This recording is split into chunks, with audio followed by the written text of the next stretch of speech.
In this video, I'll show you the two different fuse box locations on your Jeep Liberty. So the first one is in the cabin. Open the driver's side door, okay? And we need to to remove this panel over here. You may be able to stick your fingers between the door seal and the panel itself. It's very easy to unclip since it's just held by these very flimsy plastic clips.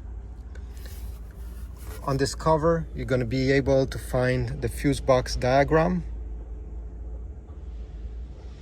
And over here, you're going to find your first fuse box.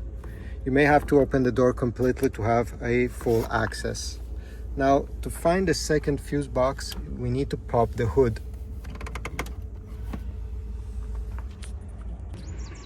And if you go on the right side, this is the second fuse box. It's held by clips, okay? It's held by clips that you need to push to unlock. It's a bit hard with one hand. With two hands, it's much easier because you can pull the cap and push at the same time. But it's still doable with one hand. All right, so I did it. There was this clip, this one, and the middle one that you need to push. It will open. You're gonna have another diagram and even a fuse removal tool.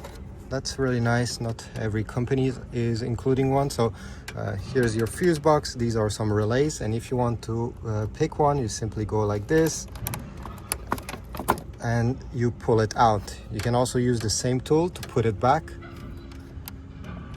Okay, just like that, and then you can push it with your finger. So this is it. I hope this was useful. If so, please leave a like, subscribe, and I'll see you in the next video.